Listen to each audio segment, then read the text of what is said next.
చాలా సందర్భాల్లో మనం గమనిస్తుంటాం. ప్రార్థనకు వచ్చినప్పుడు ప్రార్థన చేసిన తర్వాత మనకు ఏ తలంపు ఉంటుంది తెలుసా? ఒక స్వస్థత, ఒక ఆశీర్వాదం. అప్పుడే జాబ్ వస్తుందా? అప్పుడే దేవుడు కార్యం చేస్తాడా? ఇంత త్వరగా దేవుడు చేస్తాడా? వాళ్ళు చెప్పినారు కదా నా సమస్య ఇంత పెద్దదని. దేవుని బిడ్డలారా, 2 days బ్యాక్ ఒక యవనస్తుడు, నేను అప్పుడే పడుకున్నానండి. ముందు రోజు బాగా అలసిపోయాను. నేను ఈ పుస్తకం వర్క్ చేస్తా, క్యాలెండర్ వర్క్ ఉంటూ I was damn tired. Late night పడుకున్నాను, ఉదయం కూడా సరిగా పడుకోలేదు. అప్పుడే అన్నం తిని అలా పడుకున్నాను. ఒక యవనస్తుడు మా ఇంటికి నాకు ఫోన్ చేశాడు. నేను చూశాను ఈ తలకాయ నొప్పి క్యాండిడేట్ అని, నేను ఫోన్ ఎత్తలేదు. అప్పుడు అట్లా కునికాను అంతే. మళ్ళీ వెంటనే ఒక 5 నిమిషాలకు రెజినా నాకు ఫోన్ చేసింది. పలానా వ్యక్తి ఇంటికి వచ్చాడు, చాలా కష్టపడుతున్నాడు. సరే అని కిందికి వచ్చాను. కిందికి వచ్చి చూస్తే బాప్తిజం పొందాడు, దేవుని సేవ చేస్తున్నాడు, దేవుని పరిచయం జరిగించడానికి ఎన్నో తరబీతులు తీసుకున్నాడు, ట్రైనింగ్ తీసుకుంటాడు. నేను అడిగాను, ఏమైంది నీకు అని అడిగాను. నా పైన ఎవరో చేతబడి చేశారన్న. కూర్చున్నప్పటి నుంచి తేన్పులు, కూర్చున్నప్పటి నుంచి ఎక్కడైనా అన్నం తిన్నాక తేన్పులు వస్తాయి, కొంతమంది అది కూడా రావు. ఈ అబ్బాయికి అన్నం తినలేదు. నేను అడిగాను, అన్నం తిన్నావా? అన్నం అలా తింటే వాంతికి వచ్చిందన్న పక్కన పెట్టేశాను. విపరీతంగా తేన్పులు, కళ్ళు తెరిచి చూడలేడు. తన ఫోన్లో అన్లాక్ చేయాలి, తంబు ద్వారా అన్లాక్ చేయాలి. అలా ఎక్కడ పెట్టాలనో కూడా తెలియడం లేదు అతనికి. అట్లా వెతుకుతుంటున్నాడు, తనకు చేతకాడంలా. నేను అడిగాను, నువ్వు దేవుని బిడ్డవు కదా, నీ జీవితంలో ఎందుకు ఈ పరిస్థితి వచ్చింది? అన్న నా పైన చేతబడి చేశారు. ఎవరు చెప్పారు? వేరే వాళ్ళు చెప్పినారంట చేతబడి చేశారని. అతను ఎవరు? యవనస్తుడు. అతనికి ఏం పనిది నీ పైన చేతబడి చేయడానికి అన్నా? ఏమో తెలుదున్నా. చేతబడి చేశాడా? తెలుదున్నా. అంటే ఎవరో ఒకరు చెప్పిన దాన్ని మనసులో పెట్టుకొని నా జీవితంలో చేతబడి చేసింటారు. నాకు ఒక చిన్న సమస్య వస్తే ఇదే కారణం. తలంపుల్లో విశాలత ఉండదు. నేను అడిగాను, నువ్వు దేవుని బిడ్డవా? బాప్తిజం తీసుకున్నావా? నీలో దేవుడు ఉన్నాడన్నా? నీలో ఉన్న దేవుడు లోకంలో ఉన్న వాని కంటే గొప్పవాడు కదా. మరి అపవాది ఎలా నీ జీవితంలోకి వచ్చాడు? మన జీవితంలో మన తలంపులు సంకుచితంగా ఉంటాయి. నేను అన్నాను, నీవు ఆశీర్వాదం కోసం వెతుకుతుంటున్నావు, ఆశీర్వాదం ఇచ్చే దేవుని వెతకడంలే. ఈ సేవకుని దగ్గరికి పోతే వస్తుందా, ఆ చర్చికి పోతే వస్తుందా, అక్కడ పడుకుంటే వస్తుందా, అక్కడ ట్రైనింగ్ పోతే వస్తుందా? You are looking at different places but you are not looking at God. నీ తలంపులు మారాలి. దేవుని బిడ్డలారా, మన జీవితంలో విశాలత ఎక్కడ రావాలి తెలుసా? దేవుని వాగ్దానాలు ఉంటాయి. నా జీవితంలో ఎక్కడ జరుగుతుంది, నా కుటుంబంలో ఎక్కడ జరుగుతుంది? తలంపుల్లో విశాలత రావాలి. దేవుడు నన్ను దీవిస్తాడు, దేవుడి సంవత్సరం వాగ్దానం ఇచ్చాడు, ఖచ్చితంగా నెరవేరుస్తాడు. ఎప్పుడైతే దాన్ని పట్టుకుంటావో నీ జీవితంలోకి విశాలతలోనికి వస్తావు. If you don't hold that one, your thoughts will be narrow, your promises will be very strong and very great in number. నీ వాగ్దానాలు కోకొల్లలుగా ఉంటాయి, నీ తలంపులే సంకుచితంగా ఉంటాయి, నీ ఆలోచనలే నాకెక్కడ జరుగుతుంది, నాకు ఇవన్నీ ఎక్కడ జరుగుతాయి. నాకు తలంపుల్లో సంకుచితం బయటపడాలి మనం. రెండవదిగా, మన జీవితాల్లో దేవుని దగ్గర తలంపుల్లో సంకుచితం అయిపోయిన తర్వాత, రెండవదిగా నీ జీవితంలో దేవుని మాటను నమ్మి దాని ప్రకారం జీవించే విషయంలో విశాలతలోనికి రావాలి. నేను ఎందుకో బ్రదర్ లాస్ట్ ఇయర్ వరకు నేను చాలా ఉపవాసం ఉండే, దేవుడు ఇవ్వలేదు, అందుకే నాకు చాలా బాధ వేసింది, వదిలేశాను. అంటే లాస్ట్ ఇయర్ దేవుడు జవాబు ఇవ్వకపోతే వదిలేసావా? దేవుని బిడ్డలారా, అన్నం తింటాం రోజు, అన్నం తిన్న జబ్బు వస్తుంది, జబ్బు వచ్చినంత మాత్రాన అన్నం అని పక్కన పెడతావా? లేదు. ఎందుకు తెలుసా? అది లేకపోతే నీ జీవితంలో ఒక నష్టం ఉంటుంది. నువ్వు తిండి తీసుకోకపోతే నీకు నష్టం. దేవుని విడిచిపెడితేనా ఆశీర్వాదాలు లేవు. దేవుని బిడ్డలారా, సంకుచితం ఎక్కడంటే నీ ఆలోచన విధానం. రెండవదిగా, దేవుని నమ్మేటువంటి విషయంలో సంకుచితంగా ఉండకూడదు మనం. దేవుడు అంటున్నాడు, దావీదు నిన్ను విశాల స్థలానికి తీసుకొని వెళ్తా. అందుకే దావీదు ఏమని ప్రార్థన చేస్తాడు తెలుసా? దేవా, నేను ఎక్కలేని ఎత్తైన కొండపైకి నన్ను ఎక్కించు, నేను రాజు కావాలి. ఎత్తైన కొండపైన ఏముంటుంది తెలుసా? హేరోదు రాజ ప్రసాదం ఉంటుంది, లేదా హేరోదు రాజు, లేకపోతే రాజులు కట్టినటువంటి ఆ యొక్క ప్యాలెస్ ఉంటుంది. అందుకే దావీదు గొర్రెలు కాసుకుంటూ ఎక్కడో కొండ కింద నుంచి చూశాడు, చూస్తే పైన కనపడుతుంది. దేవా, ఎక్కలేను ప్రభా, ఎత్తైన కొండపైకి నన్ను తీసుకెళ్ళు. నా ఆలోచనలు విశాలత, నా దేవుని నేను నమ్ముతున్నా. దేవుని బిడ్డలారా, ఈ రెండు నీ జీవితంలో ఉండాలి. నీ అడుగులు స్థిరంగా ఉండాలి. రెండవదిగా, నీ విశాలమైన స్థలంలోనికి రావాలి. నీ ఎదుట ఉన్న సంకుచితమైన పరిస్థితుల మధ్య దేవుడు ఉన్నాడు, దేవుడు సహాయం చేస్తాడు, దేవుడు వాగ్దానం ఇచ్చాడు, దేవుడు ఖచ్చితంగా అద్భుతం చేస్తాడు. When you look at God.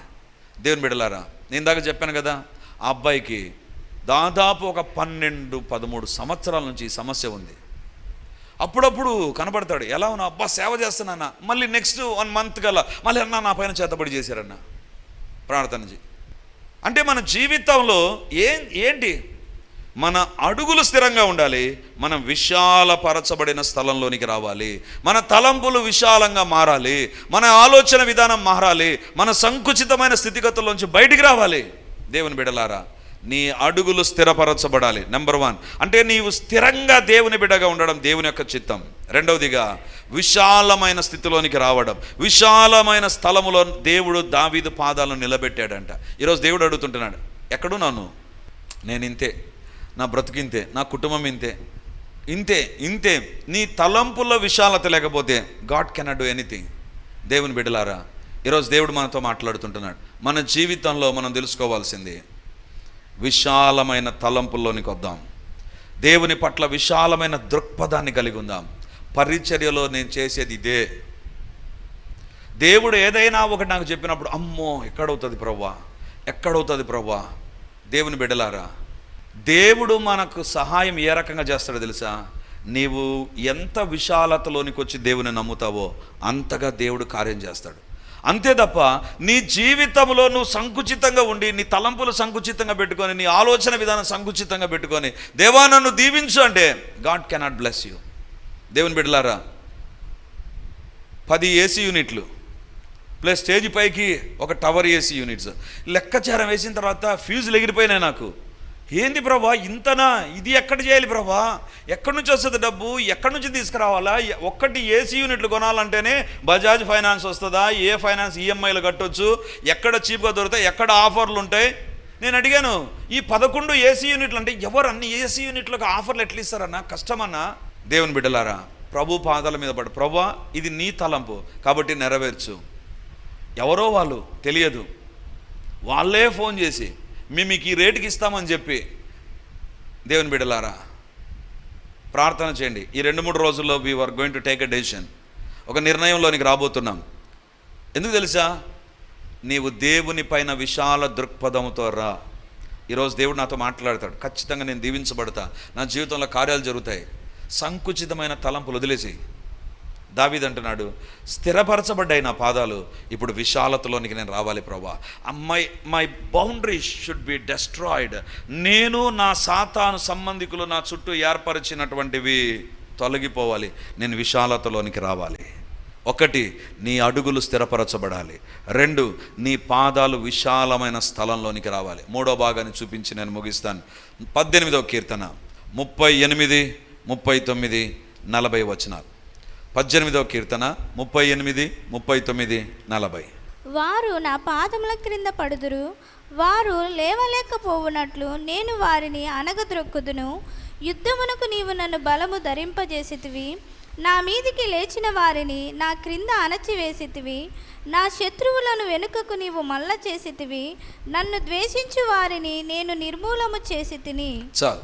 కీర్తనలు 18, 38. వారు నా పాదముల క్రింద పడుదురు, వారు లేవలేకపోనట్లు నేను వారిని అనగద్రొక్కుదును. యుద్ధమునకు నీవు నన్ను బలము ధరింపచేసితివి, నా మీదికి లేచిన వారిని నా క్రింద అణచివేసేది. మొదటి స్టేజ్ ఏంటి?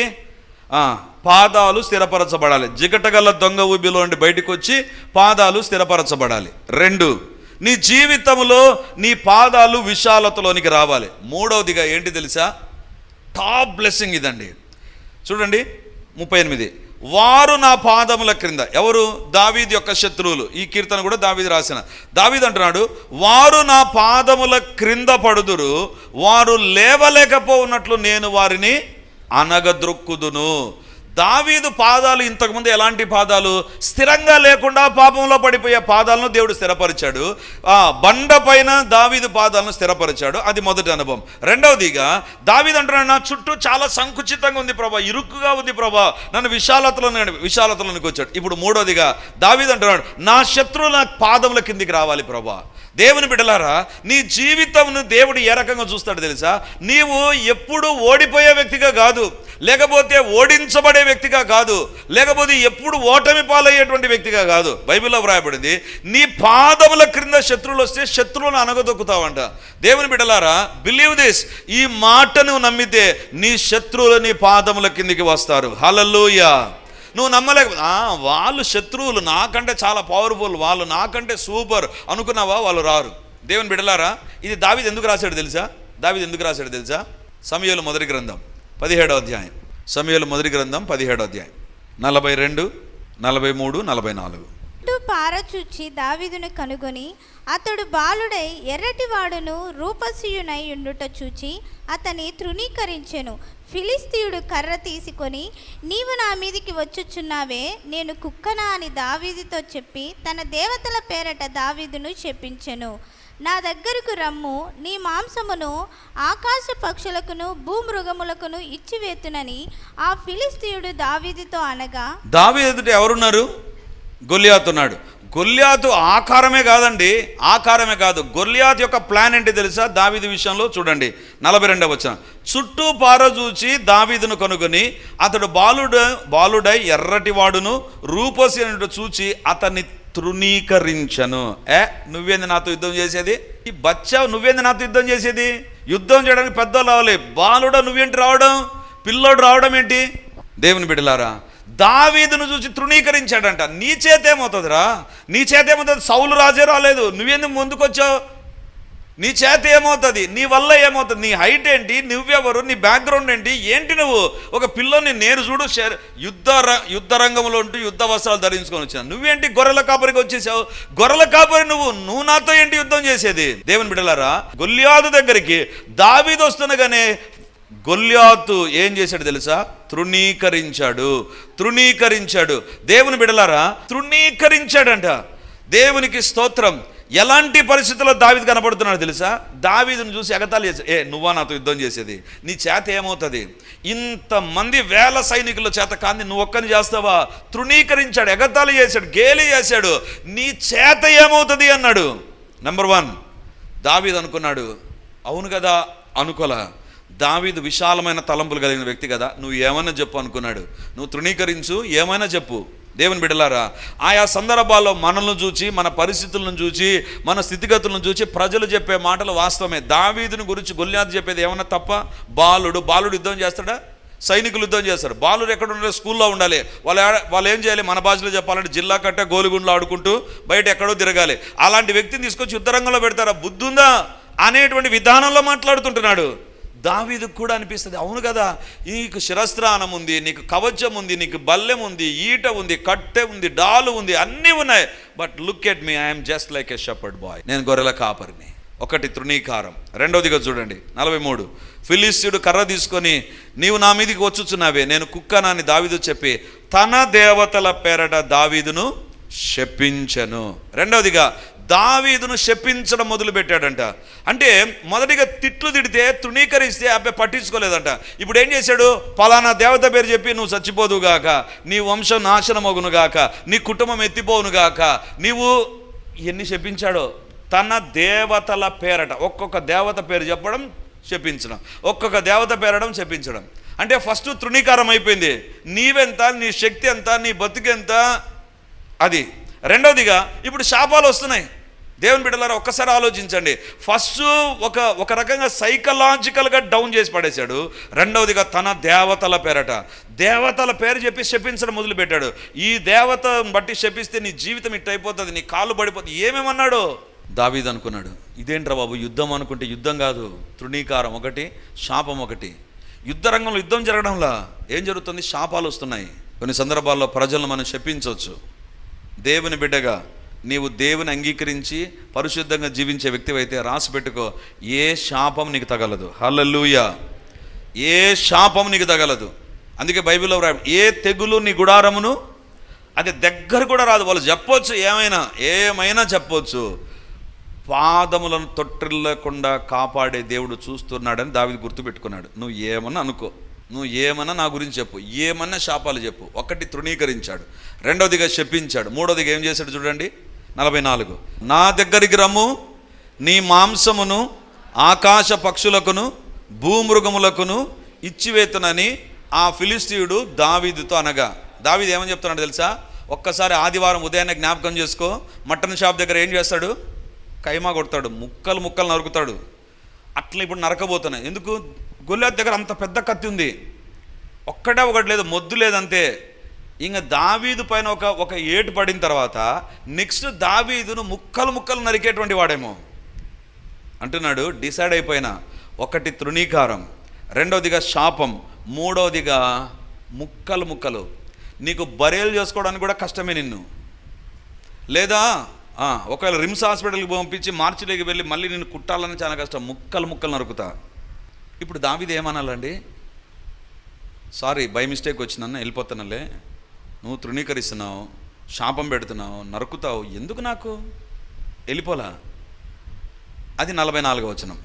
51వ వచనం చదువుదాం ఇప్పుడు. వాడు బోర్లబడగా దావీదు పరిగెత్తిపోయి ఫిలిస్తీయుని మీద, ఇందాక 18వ అధ్యాయం 38వ వచనం చదివాం, నీ పాదముల క్రింద నేను నీ శత్రువులను ఉంచుతాను. అంతకు ముందు వరకు దావీదు ఎదుట గొల్లియాతు ఎవరు తెలుసా?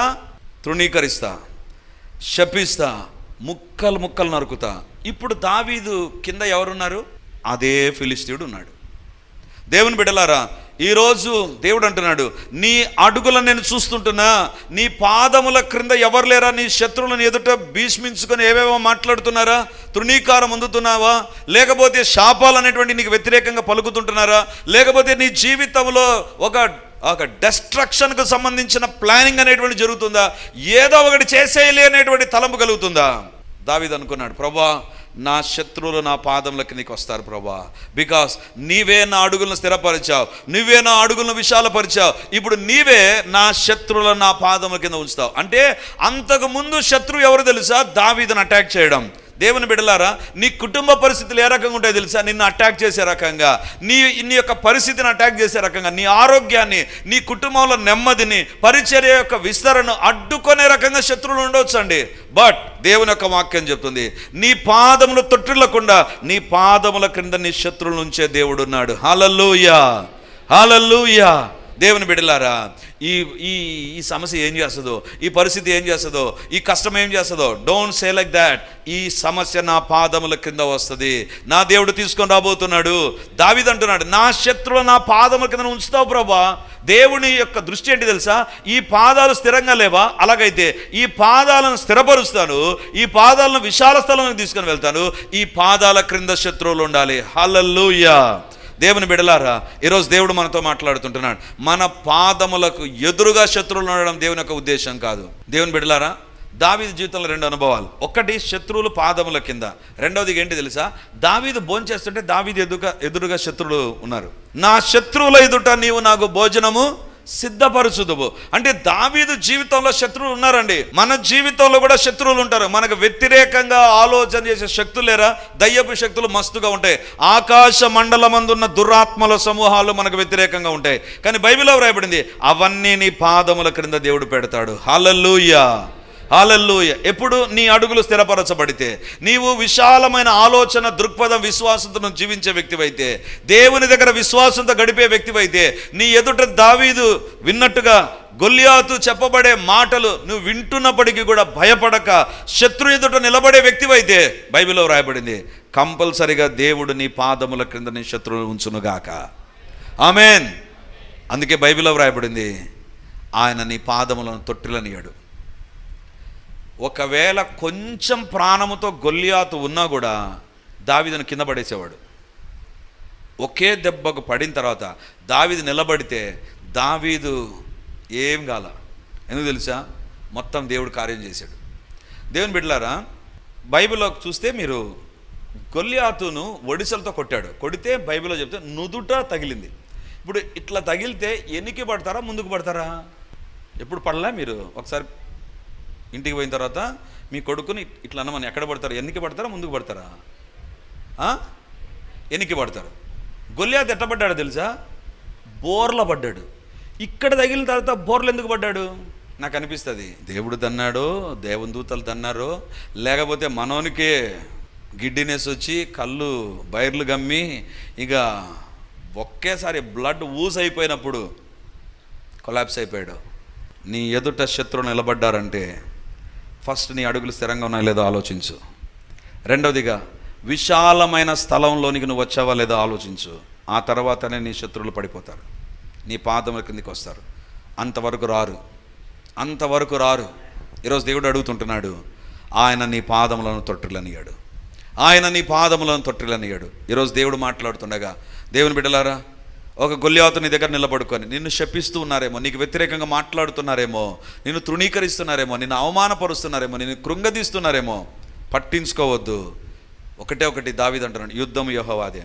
గొల్యాతు, నేను చేయను గొల్యాతు యుద్ధం, నాకు రాదు యుద్ధం. ఎందుకు? నేను గొర్రెలు కాచుకునే వ్యక్తిని, యుద్ధం చేసేవాడు ఉన్నాడు. నువ్వు కూడా చెప్పు ఒక మాట, నాకు అప్పులు తీర్చడం చేత కాదు, నా దేవునికి చేతనవుతుంది. నేను స్వస్థపరచబడ్డం నా చేత కాదు, నా దేవుని చేతనవుతుంది. నా పిల్లలు బాగుపరచడం నా చేత కాదు, నా దేవుని చేతనవుతుంది. నా వల్ల కాదు, it is possible with my God. ఇప్పటికి కూడా సజీవుడైన నా దేవుడు నాతో ఉండగా ఈ కార్యములు జరుగుతాయి. అందుకే 121వ కీర్తనలో కీర్తనకారుడు అంటున్నాడు, ఆయన నీ పాదములను తొట్టిల్లనియాడు, నీ అడుగులు స్థిరపరుస్తాడు, విశాలతలోని నడిపిస్తాడు, నీ శత్రువులు నీ పాదముల క్రిందకు వచ్చేటట్లు చేస్తాడు. ఇలాంటి ఆశీర్వాదం, ఇలాంటి విడుదల మనకు కలుగునట్లుగా ప్రభు యొక్క సన్నిధానంలో మనం ప్రార్థన చేద్దాం. నీ అడుగులు స్థిరంగా లేవా? తొట్టిల్లిపోతున్నావా? నీ ఆత్మీయ జీవితంలో ఇంకా జిగట కలిగిన దొంగ ఊబిలో నువ్వు ఉన్నావా? ఆ ఊబిలో నుంచి బయటికి వచ్చిన తర్వాత నీవు నడవలేని పరిస్థితి ఏర్పడుతుంది. అందుకే దేవుడు అంటున్నాడు, నీ అడుగులు నేను స్థిరపరుస్తా, తొట్టిల్లకుండా నీ అడుగులు నేను స్థిరపరుస్తా, తొట్టిల్లకుండా నీ అడుగులు నేను స్థిరపరుస్తా. పాపం విషయంలో నువ్వు తొట్టిల్లకుండా దేవుడు నీ అడుగులు స్థిరపరచాలని కోరుతున్నాడు. ఎవరు ఇంకా ఏ పాపంలో ఉన్న దేవుని అడుగు, ప్రభా నేను ప్రతి మాటికి పాపంలో పడిపోతున్నాను, ప్రభా తప్పు వెంబడి తప్పు చేస్తున్నా, పాపం వెంబడి పాపం చేస్తున్నా, నీకు వ్యతిరేకమైన కార్యాలు చేస్తున్నా, యేసయ్యా పడిపోతున్నాను ఆయన, దేవా నా అడుగులు స్థిరపరచు, నా అడుగులు స్థిరపరచు, నా అడుగులు స్థిరపరచు. దేవుని ఎదుట ప్రార్థన చేద్దాం. నీవు దేవుని అడిగినప్పుడే నీ అడుగులు స్థిరపరచబడతాయి. ఆయన తొట్టిల్లకుండా కాపాడే దేవుడు నిన్ను చూస్తూ నీతో ఈరోజు మాట్లాడుండగా నా అడుగులు స్థిరపరచు. రెండవదిగా నీ ఎదుట నీవు విశాలమైన స్థలములోనికి నీ పాదాలు అడుగు పెట్టాలి. సంకుచితంగా ఉండకూడదు, సంకుచితమైన ఆలోచనలు, సంకుచితమైన ఆత్మీయ స్థితిగతులను ఉండకూడదు. దేవుడు విశాలతలోనికి నడిపించాలని కోరుతున్నాడు. దేవా నా అడుగులు స్థిరపరచడమే కాదు, నా అడుగులు తొట్టిల్లకుండా విశాలతలోనికి రావాలి ప్రభా. నా యొక్క ఆలోచన విధానం వాక్యానుసారంగా, నా మాట తీరు వాక్యానుసారంగా, నా నిర్ణయాలు వాక్యానుసారంగా మార్చు ప్రభా. మనం దేవుని ఎదుట ప్రార్థన చేద్దాం. మూడవదిగా నీ శత్రువులు నీ పాదముల క్రిందికి రావాలి. నీ ఎదుట ఉండడానికి వీల్లేదు. గొల్యాతులు పడిపోవాలి, నీ కాళ్ళ క్రింద గొల్యాతులు కనపడాలి. నీ ఎదుట కాదు, నీ ఎదుట వారి యొక్క తృణీకార మాటలు వినబడకూడదు, నీ ఎదుట వారి యొక్క శాపాలు వినబడకూడదు, నీ ఎదుట వారి యొక్క హేళన వినకూడదు, దూషణ వినకూడదు, వారు చెప్పే ప్రగల్భాలు వినబడడానికి వీల్లేదు. నీ పాదముల క్రింద దేవుడు ఉంచాలని కోరుతున్నాడు. అలాగైతే మొదటి 2 మన జీవితాల్లో ఉండాలి. నీ అడుగులు స్థిరపరచబడాలి. రెండవదిగా నీ జీవితంలో నువ్వు విశాలతలోనికి రావాలి. ఈ 2 వచ్చినప్పుడే నీ జీవితంలో నీ శత్రువులను ఎదుట కూలిపోతారు. హల్లెలూయా. ప్రభు ఎదుట నీ ఎక్కడ సరి చేసుకోవాలని అక్కడ సరి చేసుకుంటూ ప్రార్థన చేయి. స్తోత్రము తండ్రి, గొప్ప దేవా నీకు వందనాలు తండ్రి, సైన్యములకు అధిపతి నీకు స్తోత్రాలు, అద్వితీయుడా నీకు వందనాలు, ఆశ్చర్యకరుడా నీకు స్తోత్రాలు, బలవంతుడా నీకు వందనాలు, బలిష్ఠుడా నీకు స్తోత్రం. దేవుని బిడ్డలారా మౌనంగా ఉండక ప్రార్థించండి.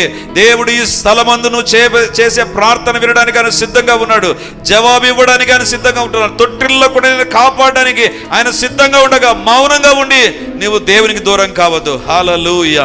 మహాగణుడా మీకు స్తోత్రాలు, మార్పు లేని దేవానికి వందనాలు, అద్వితీయ సత్య దేవానికి స్తోత్రాలు ప్రభా, నిన్న నేడు నిరంతరం మారని దేవానికి స్తోత్రాలు ప్రభా. ఈరోజు మాతో మీరు మాట్లాడిన మీ శ్రేష్టమైన మాటను బట్టి వందనాలు. 121వ కీర్తనలో నుంచి ఆయన నీ పాదములను తొట్టిల్లనివ్వడు అని మీరు సెలవిచ్చిన మాటను బట్టి వందనాలు. అవును తండ్రి, తొట్టిల్లుతున్నాము కాబట్టే మాట్లాడావు ప్రభా, తొట్టిల్లిపోతున్నాం ప్రభా. పాపమును బట్టి, మా ఎదుట ఉన్న పరిస్థితులను బట్టి, మా శత్రువులను బట్టి మేము తొట్టిల్లుతుంటునగా మీరు మాట్లాడిన మీ మాటలను బట్టి వందనాలు. ఇప్పుడు మొట్టమొదటిగా అడుగుతున్నాను నాయన, ఏ పాపము ఊబిలో, ఏ జిగటగల దొంగ ఊబిలో ఎవరు ఉన్నా దేవా మీ చెయ్యి పట్టుకొని వారిని లేవనెత్తండి ప్రభా. యేసు నామమందు ఆ జిగటగల ఊబిలో నుండి బయటికి వచ్చుదురుగాక. దేవా మీరే వారిని లేపండి ప్రభా. దావీదును లేవనెత్తిన దేవుడవు నాయన. దేవా ఇప్పుడు ఎవరు ఏ పాప ఊబిలో ఉన్నా ఇప్పుడే వారు ఆ ఊబిలో నుంచి బయటకు వచ్చుదురుగాక. నా దేవుని యొక్క మహిమగలైన బాహువు ఈ కార్యము చేయునుగాక. దేవా, నువ్వు లేపకపోతే వారి జీవితాల జిగటగల దొంగ ఊబిలోనే అంతమైపోతాయి ప్రభా. కృప చూపండి, కృప చూపండి, కృప చూపండి నాయనా. దావీదు వద్దకు వచ్చి జిగటగల దొంగ ఊబిలోని లేవనెత్తావు ప్రభా. అతని పాదములను స్థిరపరిచావు ప్రభా. తొట్టిల్లుతున్న ప్రతి పాదము, పాపము ద్వారా తొట్టిల్లుతున్న ప్రతి పాదము ఇప్పుడే ఆ జగటగల దొంగ ఊబిలో నుండి బయటకు వచ్చును గాక. ఆ సాతాను అధికారము, పాపపు అధికారము, ఆ లోక సంబంధం అధికారము క్యాన్సల్ అయిపోవును గాక. దేవా, ప్రతి పాపపు అటాచ్మెంట్, పాప సంబంధమైన అధికారము, సాతాను సంబంధమైన బంధకాలు యేసయ్య శక్తిని బట్టి తొలగిపోవును గాక, తొలగిపోవును గాక, తొలగిపోవును గాక. దేవా, విడుదల కలిగించండి నాయనా. ఇప్పుడే నా దేవుని యొక్క శక్తి వారిని ఆ జిగటగల దొంగ ఊబిలో నుండి లేవనెత్తును గాక. అడుగులు స్థిరపరచండి ప్రభా, స్థిరపరచబడును గాక. మా ఒక్కొక్కరి అడుగులు తొట్టిల్లకుండా మేము స్థిరపరచబడుదుము గాక. క్రీస్తు అనే బండ పైన మా అడుగులు స్థిరపరచబడును గాక, స్థిరపరచబడును గాక. యేసయ్యా, స్థిరపరచండి ప్రభా, కృపతో స్థిరపరచండి ప్రభా. తొట్టిల్లిపోయే వారం ప్రభా స్థిరపరచండి, తొట్టిల్లిపోయే వారం ప్రభా స్థిరపరచండి, స్థిరపరచండి, స్థిరపరచండి, స్థిరపరచండి ప్రభా. మీ కార్యములను మీరు జరిగించండి నాయన. అదే విధంగా ఇప్పుడు అడుగుతుంటున్నాను ప్రభా, నమ్మదగిన దేవుడుగా మీరే సంపూర్ణముగా మా యొక్క తలంపులను మార్చండి ప్రభా. విశాలతలోకి వెళ్ళడానికి మా యొక్క తలంపులు, మా ఆలోచన విధానం, మా మనస్సు మారాలి అని మీరు సెలవిచ్చారు ప్రభా. యేసు నామమందు తప్పుడు తలంపులు, తప్పుడు ఆలోచనలు, సంకుచితమైన తలంపులు తండ్రి మీ యొక్క తలంపుల్లోకి రాకుండా మా సొంత తలంపుల్లో మేము ఫిక్స్ అయిపోయి ఉంటే ఇప్పుడే ఆ బంధకాలు తెగిపోవును గాక. విశాలతలోనికి మేము వచ్చున్నట్లుగా మా తలంపులు, మా జీవిత విధానం, మా నిర్ణయాలు, మా యొక్క తీర్మానాలు మారిపోవును గాక, మారిపోవును గాక, వాక్యానుసారంగా మార్చబడును గాక. దేవా, మీరే మమ్మల్ని దర్శించండి ప్రభా. మీకే స్తుతులు స్తోత్రాలు చెల్లిస్తూ తండ్రి మా పాదములను తొట్టిల్లకుండా ప్రతి క్షణము కాపాడి మహిమను పొందుమని మమ్మల్ని మేము తగ్గించుకుంటూ ఇప్పుడు అడుగుతున్నాను ప్రభా.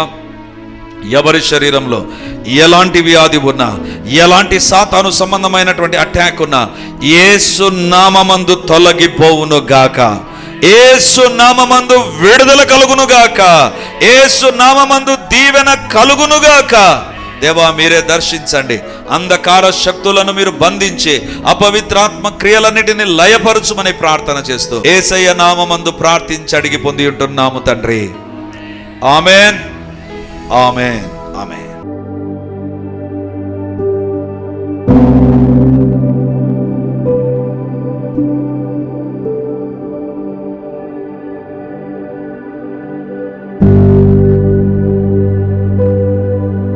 Praise the lord. యేసుక్రీస్తు పరిశుద్ధ నామందు మీ ఒక్కొక్కరికి మా వందనాలు తెలియజేస్తుంటున్నాను. రిడీమర్ చర్చిలో మొదటి ఆరాధన 8 గంటలకు ప్రారంభమవుతుంది, రెండవ ఆరాధన 10 గంటలకు ప్రారంభమవుతుంది, మూడవ ఆరాధన సాయంత్రం 7 గంటలకు ఉంటుంది. దేవుని బిడ్డలారా, ఎవరైనా ఉదయం ఆయా పనులు కలిగి రెండవ ఆరాధనలకు రాలేకపోతున్నారని భావించి ఈ యొక్క మొదటి ఆరాధన ప్రారంభిస్తున్నాం. సో ఈ యొక్క అవకాశాన్ని సద్వినియోగం చేసుకొని దేవుని యొక్క సన్నిధికి వచ్చి దైవ దీవెనలు మీరు పొందాలని కోరుతున్నాం. మొదటి 2 ఆరాధనలు మాత్రమే ప్రభు బల్ల ఉంటుంది కాబట్టి సిద్ధపడి దేవుని సన్నిధికి రమ్మని మిమ్మల్ని కోరుతూ ఉన్నాను.